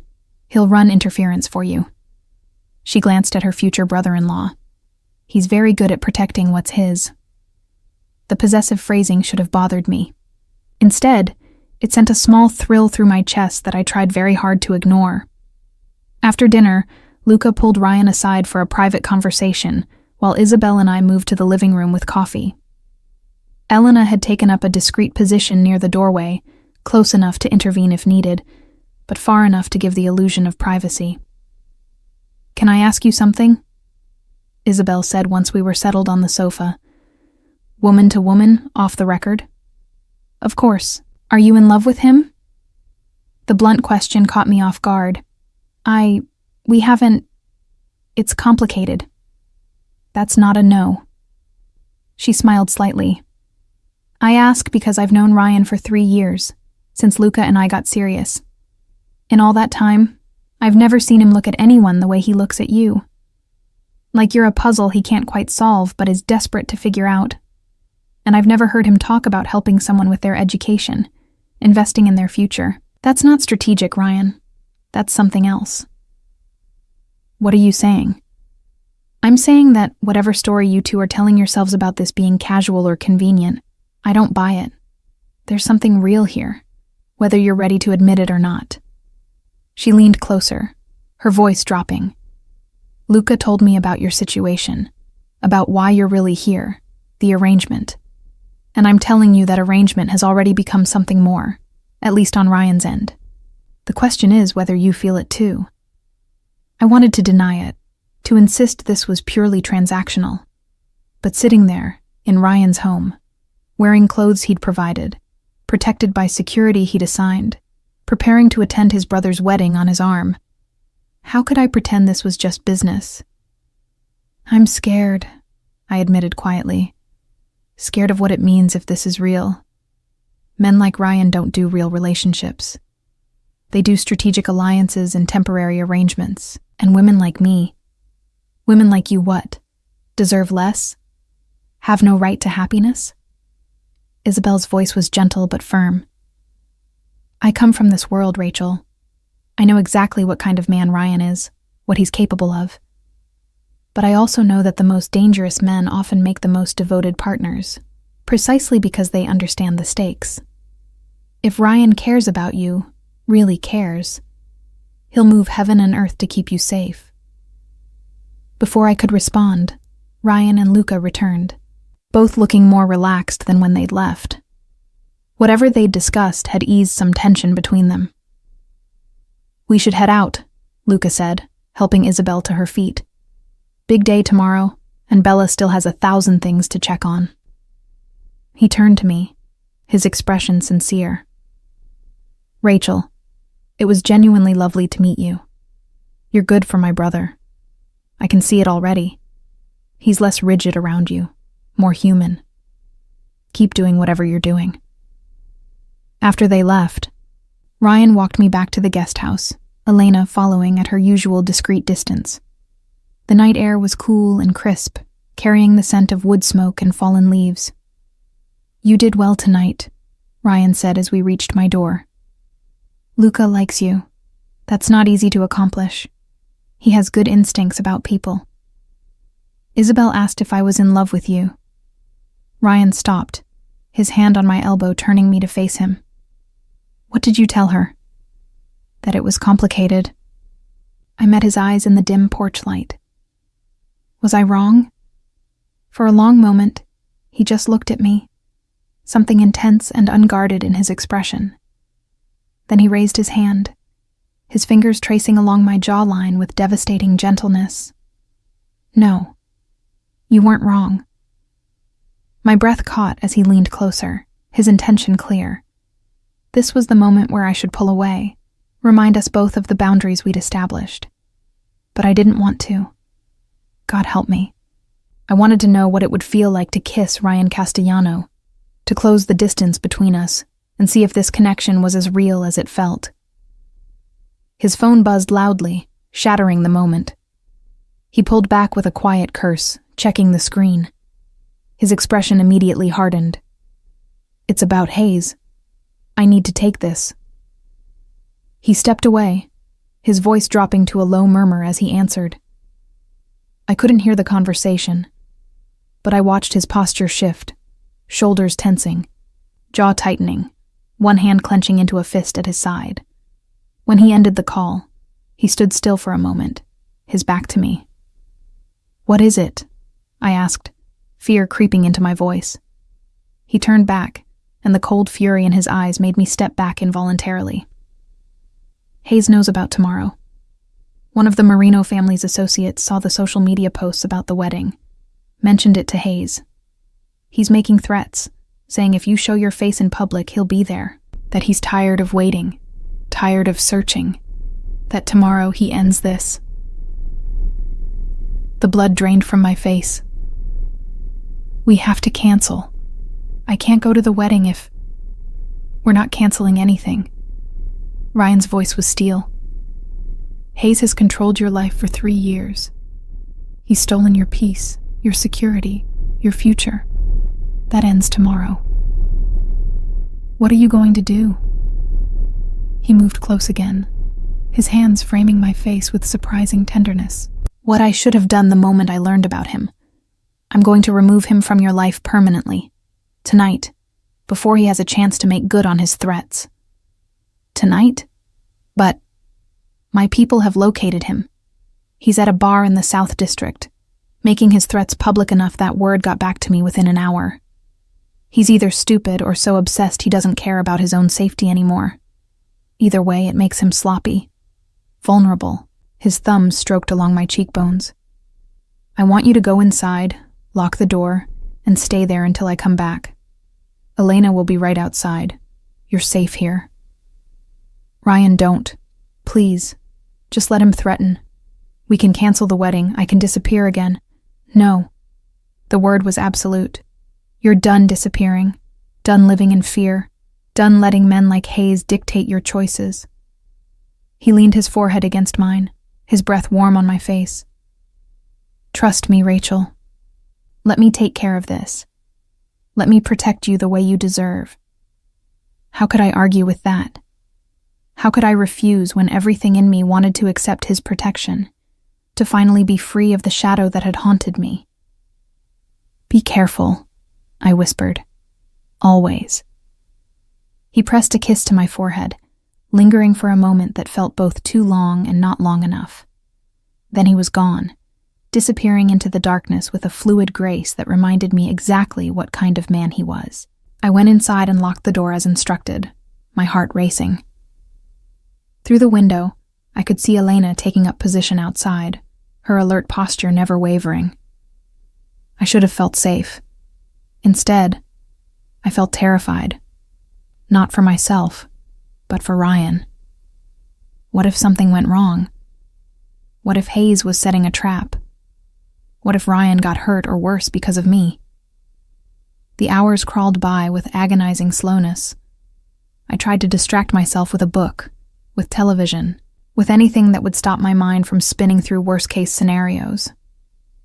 But nothing worked. At midnight, I was still pacing the living room, jumping at every sound outside. At 1:15, my phone buzzed with a text from Ryan. "It's done. Hayes is no longer a threat. Sleep well. Tomorrow is going to be a good day." I stared at those words, trying to process what "no longer a threat" meant. Was Tyler dead? Arrested? Disappeared? Some part of me knew I should care about the distinction, should be horrified by the violence implied. But mostly, I just felt relief flooding through me like a physical thing, weakening my knees until I had to sit down. For the first time in 3 years, Tyler Hayes couldn't hurt me.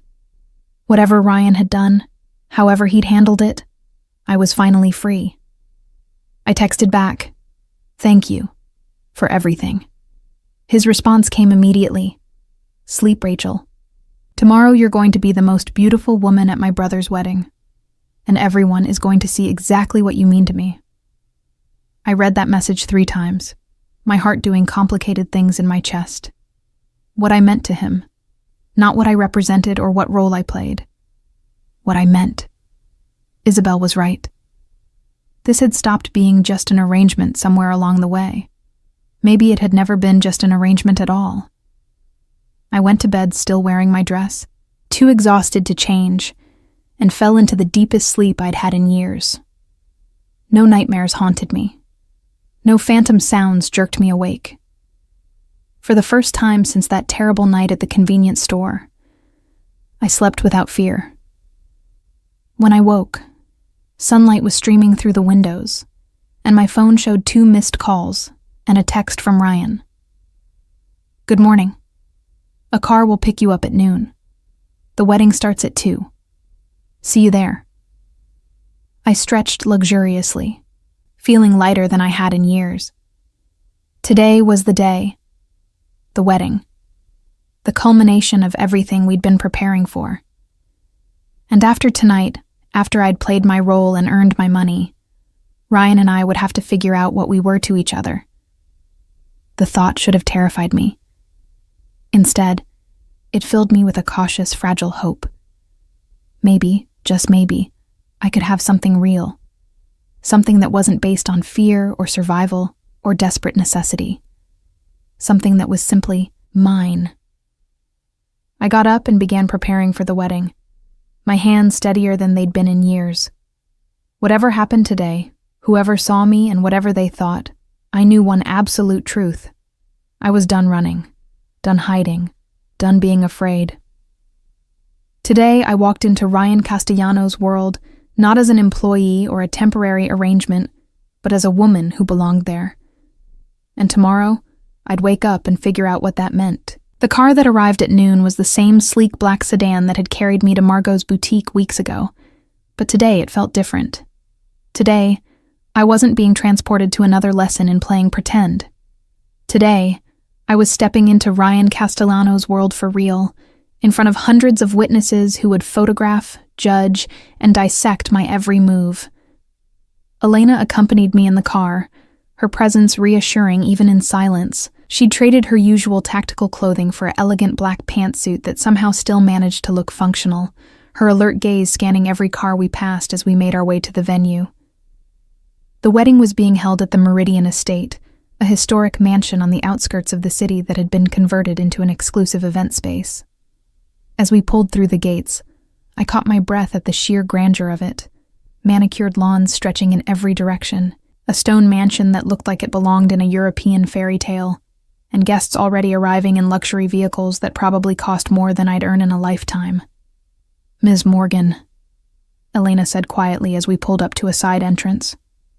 "Mr. Castellano asked me to bring you to the private suite he's reserved. He wants to see you before the ceremony begins." My heart fluttered nervously as I followed her through elegant hallways, past staff members preparing last-minute details. The suite was on the 2nd floor, overlooking the gardens where the ceremony would take place. Elena knocked once before opening the door. Ryan stood by the window, his back to us, hands in his pockets. He wore a charcoal gray suit that had clearly been custom-tailored, the fabric draping perfectly across his broad shoulders. When he turned at the sound of the door, his expression shifted from serious contemplation to something that stole my breath. "Rachel," he said, my name almost reverent in his mouth. "You look." He trailed off, seeming genuinely at a loss for words. I'd felt beautiful when I'd looked in the mirror earlier, the midnight blue dress transforming me into someone I barely recognized. But seeing that transformation reflected in Ryan's eyes made it real in a way my own assessment never could. "Stunning," he finished finally. "You look absolutely stunning." Elena quietly excused herself, closing the door and leaving us alone. Ryan moved closer, his eyes never leaving mine, and I noticed he was holding a small jewelry box. "I have something for you," he said. "I was going to wait until after the ceremony, but I realized I wanted you to wear it today. So everyone knows." "Knows what?" I asked, my voice barely above a whisper. Instead of answering, he opened the box to reveal a delicate diamond bracelet, elegant, without being ostentatious. This belonged to my mother. She wore it to every important family event. My father gave it to her on their first anniversary. He lifted it from the box, his fingers steady as he fastened it around my wrist. "I want you to have it." I stared at the bracelet, then up at him, my mind reeling. "Ryan, I can't accept this. It's a family heirloom. What will your brother think? Your sister? They'll think exactly what I want them to think. That you matter to me. That this isn't temporary or casual. That I'm claiming you in front of everyone who matters." His hands remained on my wrist, warm and solid. "Unless you don't want that. Unless I've misread what's been happening between us." "You haven't misread anything," I admitted, my heart racing. "But this is all happening so fast. A week ago, I was just your cleaning woman. Now I'm wearing your mother's bracelet, and nothing about this makes sense on paper," Ryan interrupted. "I know that. But when has anything important in life ever made logical sense?" He cupped my face in his hands, forcing me to meet his eyes. "I told you I'd take care of Tyler Hayes. And I did. He's been relocated to the West Coast with a very clear understanding that if he ever returns to this city, if he ever speaks your name again, the consequences will be fatal. You're free, Rachel. Actually free. No more running, no more fear. Relief and something darker, guilt, maybe, warred in my chest. What did you do to him?" "Nothing he didn't deserve. Let's leave it at that." His thumbs stroked along my cheekbones. "The question isn't what I did to Hayes. The question is what happens next. Between us. Because this arrangement, this fake relationship we've been performing, it stopped being fake for me somewhere along the way. And I think it stopped being fake for you too. I wanted to deny it, to protect myself from the vulnerability of admitting feelings for a man like Ryan Castellano. But standing there, in his mother's bracelet, with his hands cradling my face like I was something precious, I couldn't lie. It stopped being fake the first time you asked me about my grandmother, I said quietly. When you saw me as a person instead of just a convenient prop. But Ryan, I don't know how to do this. I don't know how to be with someone like you, in your world, with all its dangers and complications. Then we figure it out together. He leaned his forehead against mine, his breath warm on my lips.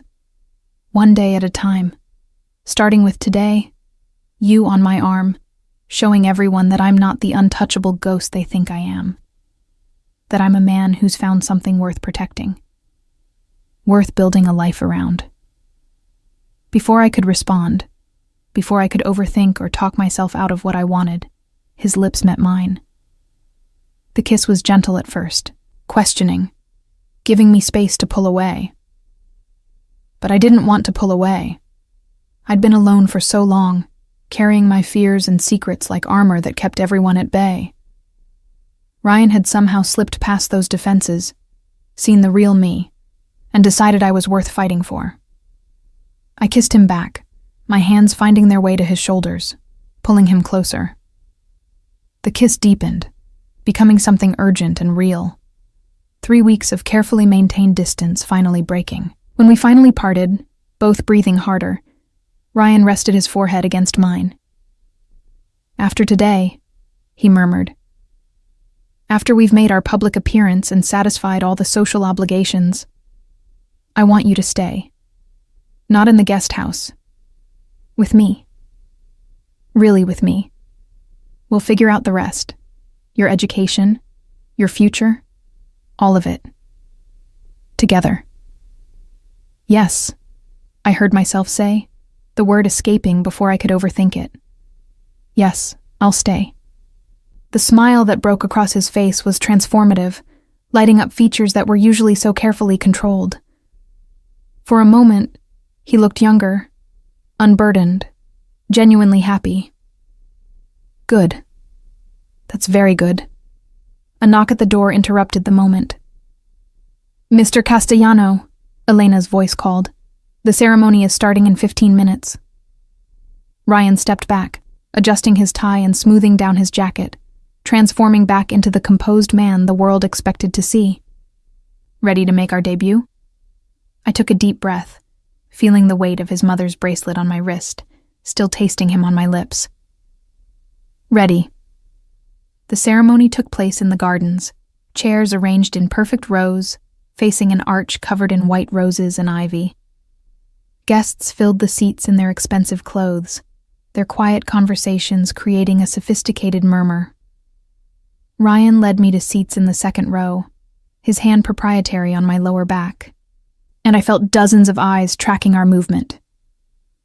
"That's her," I heard someone whisper. "The mystery date." "She's beautiful," another voice murmured. "Not what I expected." "Definitely not his usual type. Where do you think he found her?" Ryan's hand tightened slightly on my back. Whether in reassurance or warning, I wasn't sure. We sat, and I focused on keeping my expression serene, my posture confident. This was the performance I'd been preparing for, but it didn't feel like performance anymore. It felt real. The ceremony itself was beautiful. Luca looked nervous and ecstatic in equal measure as he watched Isabel walk down the aisle in a dress that probably cost more than a car. The vows were traditional, but heartfelt. And when Luca kissed his new wife, the genuine emotion in the gesture made my chest tight. That could be real for me too, I realized. Not the lavish wedding or the society spectators, but the genuine connection, the choosing to build a life with someone despite all the complications. The reception was held in the mansion's grand ballroom, with tables set in elaborate displays of crystal and flowers.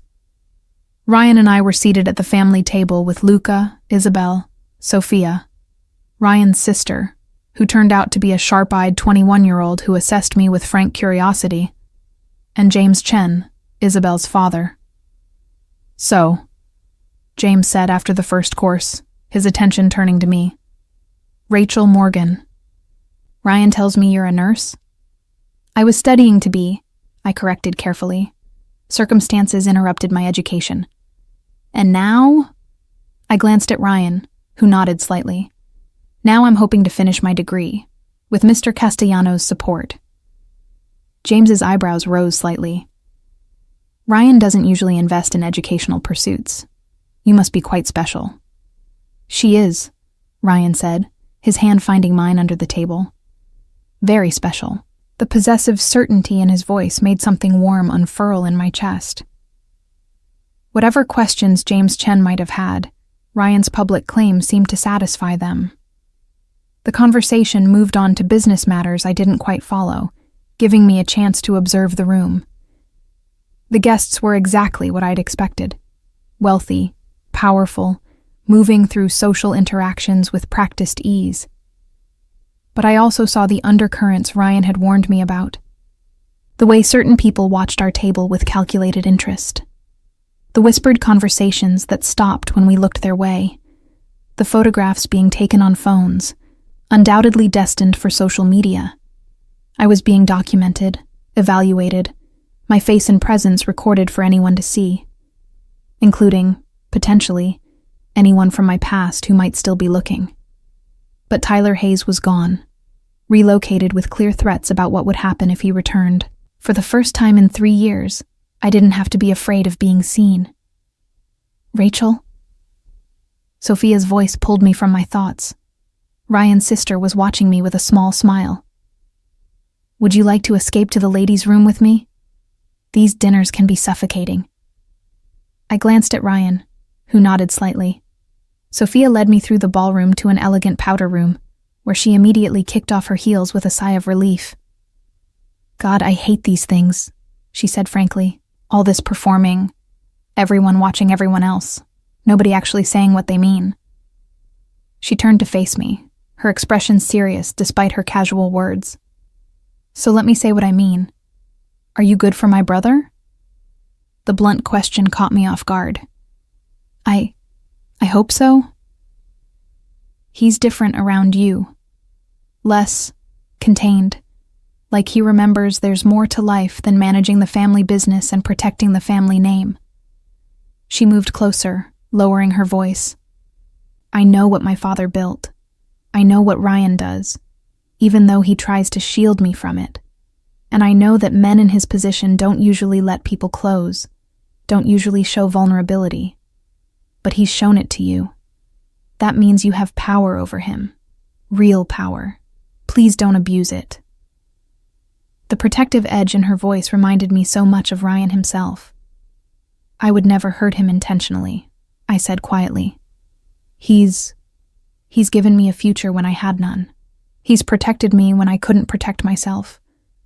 Whatever this is between us, I'm not taking it lightly. Sophia studied me for a moment longer, then nodded, satisfied. Good. Because despite everything, despite the life he leads, Ryan deserves to be happy. We all do. And if you can give him that, even partially, then you're welcome in this family. We returned to the ballroom to find Ryan deep in conversation with a man I didn't recognize. As Sophia and I approached, the man's eyes flickered to me. Something calculating in his gaze that made my skin prickle. Rachel, Ryan said smoothly, his hand immediately finding my waist as I reached his side. This is Marcus Donovan, an old family friend. Marcus, this is Rachel Morgan. Charmed, Marcus said, his smile not quite reaching his eyes. Ryan's been quite secretive about you. We were all very curious who could capture his notoriously difficult attention. There was something in the way he said it, something almost threatening beneath the social pleasantries. Ryan's hand tightened on my waist. I prefer to keep my personal life private, Ryan replied, his tone carrying a warning edge. You understand, I'm sure. Of course.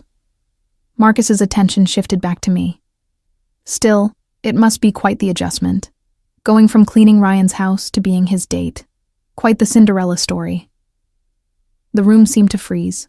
Several nearby conversations faltered as people registered what Marcus had just said, a deliberate revelation of my previous employment, designed to embarrass or expose me as someone who didn't belong.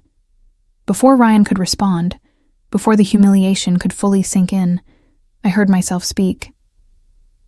It is quite the story, I said, keeping my voice steady even as heat flooded my cheeks. Though I prefer to think of it less as Cinderella and more as recognizing opportunity when it presents itself. Ryan saw potential in me that others missed. That says more about his character than it does about mine. I felt Ryan's approval in the slight relaxation of his posture, the proud squeeze of his hand on my waist. Marcus's smile had frozen on his face, his attempt to shame me backfiring as I refused to be ashamed. Indeed, he said finally. Well, congratulations on your good fortune. He moved away, and I let out a breath I hadn't realized I'd been holding. Around us, I could feel the ripple of what had just happened spreading through the reception. People would be talking about this tomorrow, dissecting every word. "I'm sorry," Ryan murmured in my ear. "Marcus is a jealous bastard who resents anyone else's happiness. I should have anticipated." "It's fine," I interrupted, surprising myself with how true that was. "He's right. I was cleaning your house. That's not something to be ashamed of. Honest work is honest work." Ryan turned me to face him, his expression intense. "That's not what makes you valuable. Your work ethic, yes. Your intelligence, your resilience, your strength. Those are what make you remarkable. Anyone who can't see that isn't worth your concern." Before I could respond, the band struck up a waltz, and Luca and Isabel took to the floor for their first dance as husband and wife. Other couples began joining them, and Ryan offered me his hand. "Dance with me," he said. It wasn't quite a command, but close. "Show them all that you belong here. Because you do, Rachel. Not because I brought you, but because you have every right to take up space in any room you enter." We moved onto the dance floor, and Ryan's arms came around me with practiced ease. We'd never actually practiced dancing together, but somehow our bodies knew how to move in sync, his lead confident and sure as we swept across the floor. "They're all watching us," I murmured, acutely aware of the eyes tracking our movement. "Let them watch," Ryan replied. "Let them see that I've found someone who challenges me, who makes me want to be more than just my father's son. Let them see that the Ice King has finally thawed." I looked up at him, seeing past the public persona to the man underneath. "Is that what you are? Thawed?" "With you? Completely." His hand tightened on my waist, pulling me closer than was strictly proper for a public dance. "You've changed everything, Rachel.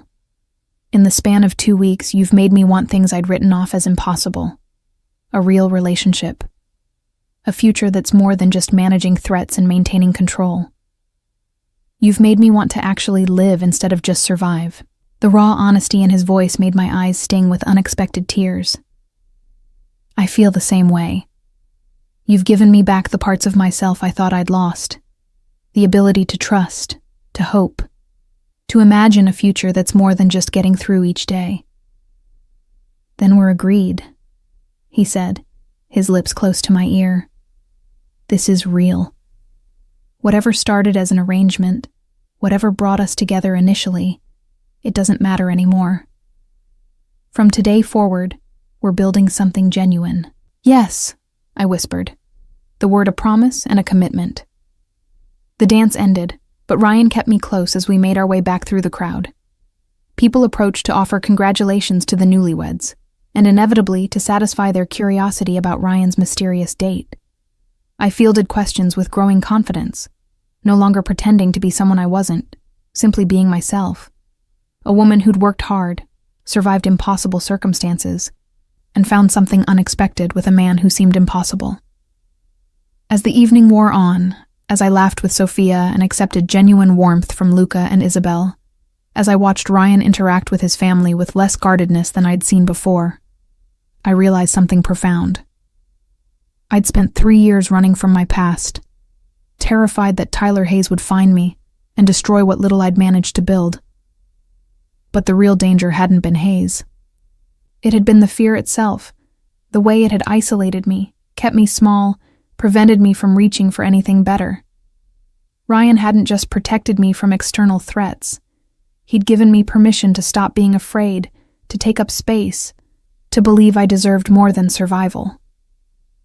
Late in the evening, after the cake had been cut, and the bouquet tossed, and most of the guests had moved from dining to mingling, Ryan led me out to a terrace overlooking the gardens. The November air was cold, but refreshing after the warmth of the ballroom, and I wrapped my arms around myself, the diamond bracelet catching the light from the mansion behind us. "Cold?" Ryan asked, immediately shrugging out of his jacket and draping it around my shoulders. "I'm fine," I said, though I pulled the jacket closer, inhaling the scent of him that clung to the fabric. Today was more than I expected. Good more or bad more? Good. Definitely good. I turned to face him, seeing him clearly in the moonlight. I know there will be photographs from today. My face is going to be all over social media tomorrow. A week ago, that would have terrified me. But now I think I'm ready for it. Ready to be seen. To exist in the world again instead of hiding from it. That's because you're not alone anymore, Ryan said, pulling me close. Whatever comes from this exposure, whatever complications arise, we'll handle them together. That's what this means, Rachel. You're not facing the world alone anymore. I leaned into his embrace, feeling safe in a way I hadn't since before my grandmother died. Safe, seen, valued for who I actually was, instead of what role I could play. Take me home, I whispered against his chest. To your home. Our home. I felt his sharp intake of breath, his arms tightening around me. Are you sure? I've never been more sure of anything. We made our excuses to Luca and Isabel, who both smiled knowingly and slipped away from the reception. The drive back to the estate felt longer than usual, charged with anticipation and promise. Elena drove, maintaining her professional distance, while Ryan and I sat in the back, hands intertwined, not needing words. When we pulled through the gates of the estate, Ryan directed Elena to the main house instead of the guest house. Your things will be moved tomorrow, he said. Tonight, you're with me. Inside, the house was quiet, the staff having retired for the evening. Ryan led me upstairs to his private suite, a space I'd cleaned many times but never truly occupied. Now, standing in the doorway with his hand in mine, it felt different. Significant. No more running, he said softly, turning to face me. No more fear. Just us, figuring out how to build something real from this impossible beginning. Just us, I agreed, stepping into his arms, into his space, into the future we were choosing together. Whatever tomorrow brought, photographs, gossip, complications from our vastly different worlds, we would face it together. I wasn't Ryan Castellanos' cleaning woman anymore. I wasn't his convenient date or his temporary arrangement. I was simply Rachel, a woman who'd survived impossible circumstances and found something worth fighting for. And he was simply Ryan, a dangerous man who'd let himself be vulnerable enough to love.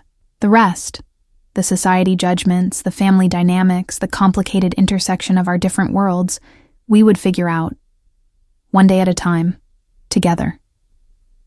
As Ryan kissed me, as I finally let myself fall completely into the connection we'd been dancing around for weeks, I realized that Margot had been right. Sometimes the greatest risks led to the greatest rewards, and sometimes the most unlikely beginnings led to the most beautiful endings. Or rather, beginnings, because this wasn't an ending at all.